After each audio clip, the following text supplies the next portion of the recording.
A votação na qual o plenário da Câmara manteve o mandato do deputado Natan Donadon, de Rondônia, foi provavelmente a última em que a Câmara julgou um processo de cassação pelo voto secreto. Logo após proclamar o resultado daquela votação, o presidente da Câmara, deputado Henrique Eduardo Alves, afirmou que não pretende apreciar nenhum outro processo de cassação durante sua presidência pelo voto secreto. Na mesma semana, pôs em votação a proposta de emenda à Constituição que acaba com o voto secreto em todas as votações do Parlamento. Mas o Senado Federal, que já havia aprovado uma outra proposta mais restritiva, defende que o voto se torne aberto apenas para a cassação de mandatos parlamentares. Para discutir esse assunto, participa do Palavra Aberta de hoje o deputado Harold de Oliveira, do PSD do Rio de Janeiro. Eu sou Fabiana Mello e este programa é uma produção conjunta da Rádio Câmara e da TV Câmara. Deputado, obrigada pela presença do senhor aqui. E eu gostaria que o senhor explicasse qual a proposta que o senhor acha que é mais viável e melhor para o sistema político brasileiro. A que acaba apenas para a cassação de mandatos ou a que abre o voto para todas as votações do Parlamento? Nós temos que, primeiro, ver qual foi a causa principal. Foi uma interpretação de que o condenado, o deputado Donadon, deveria ser apreciada a sua cassação com o plenário, em votação secreta. E, na realidade, havia uma alternativa de a mesa simplesmente comunicar, pela situação de condenação dele e de presidiário, comunicar a sua cassação, desligar da Câmara. Não ocorreu assim. E isso, evidentemente, criou uma situação de incoerência dentro da casa. Na realidade, o voto secreto, ele visa proteger as minorias. A democracia, ela é exercida pela maioria em todas as votações. A maioria sempre prevalece pelo voto. Agora, para proteger a minoria, em algumas votações se faz o voto secreto. Do meu ponto de vista, a cassação de parlamentares é correto que a nação, que o povo queira saber como é que o seu representante votou. Então, justamente aí é que nós temos duas propostas de emenda constitucional. Uma que já foi votada, tinha sido votada em primeiro turno e que logo foi votada em segundo turno, uma antiga, que veio lá do começo do milênio. Essa foi, então, para o Senado, para ser apreciada no Senado. E nós temos uma outra que veio do Senado e que circunscreve apenas a questão da cassação de mandatos parlamentares por questões de decoro parlamentar, né, dos mandatos, apenas nesse caso. E, nesse caso, então, nós temos uma comissão funcionando dentro da casa. E essa decoro comissão, parlamentar e condenações penais. Condenações penais, criminais, como está na Constituição. Então, e essa tem uma comissão que está avaliando. Essa restringe apenas a esses casos, que poderá ser votada, como já veio do Senado, com os dois turnos. Se for votada sem alteração, naturalmente poderá ser promulgada essa emenda constitucional. E a que está no Senado, essa é geral. Essa que está sendo apreciada, que foi para o Senado para ser apreciada e que nós votamos aqui o segundo turno, ela é geral. Ela é em todos os níveis de governo, inclusive vale para o Congresso Nacional, vale para as Assembleias Legislativas e vale também para as prefeituras. Então, aí existe uma série de opiniões. Primeiro, que abre para todos os tipos de votação, dentro, como o caso de veto, o caso de nomeação de chefes de delegações diplomáticas, né, e outros casos. Então, é geral. Aqui no Congresso, onde essas avaliações existem, evidentemente, eu acho que poderíamos avaliar, mas o Congresso impor às Assembleias Legislativas, que têm Constituição própria, que têm autonomias, eu acho que não deveria ser imposto, não, a partir daqui. É uma opinião. Inclusive, que essa PEC mais ampla, ela poderia ter a constitucionalidade, essa emenda sendo aprovada, se torna uma emenda à Constituição, ela poderia ter a legalidade dela questionada junto ao Supremo Tribunal Federal? Eu acredito que sim.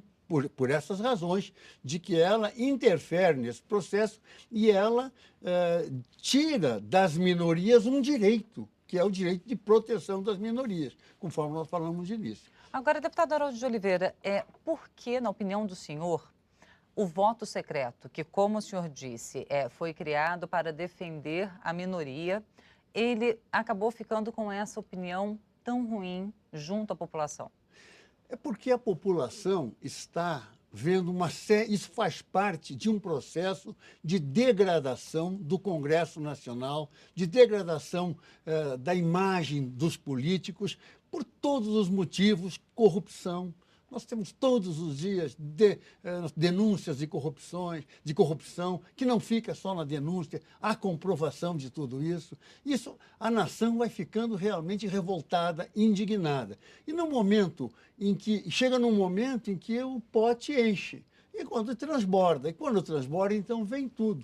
Como a nação não se sente representada, então ela acha que é uma forma dela se sentir representada, é saber exatamente como vota o seu parlamentar. E eu acho que é legítimo isso. E é um assunto que nós teremos que discutir. A única questão que eu deixo, mais ou menos, assim, deixo em dúvida é essa do Congresso legislar para as Assembleias Legislativas, que têm suas constituições, têm sua autonomia. Acho que deveríamos deixar que as Assembleias resolvam esse problema a nível de Assembleias Legislativas e Prefeituras. Agora, senadores que aprovaram a PEC, a proposta de emenda à Constituição mais restritiva, são contrários à proposta mais ampla porque defendem que o voto deve permanecer secreto para a aprovação do nome de autoridades como indicações de ministros aos tribunais superiores, de procurador-geral da República, como o senhor já falou, do chefe de representações diplomáticas.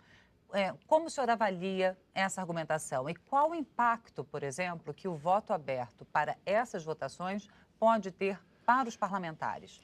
Veja, eu coloco a coisa da maneira mais simples possível. Eu estou elegendo ou não, por exemplo, vou dizer, para pegar uma autoridade que é a última instância no Supremo Tribunal Federal, que é a última instância da Justiça, eu posso votar. E se eu voto contra um ministro desse, eu fico carimbado, marcado, como tendo votado contra. Vota contra e o nome é aprovado, né? Sim, e o nome é aprovado. Quer dizer, amanhã eu terei uma situação, dependendo do perfil, do caráter, etc., desse cidadão, ele poderá me perseguir.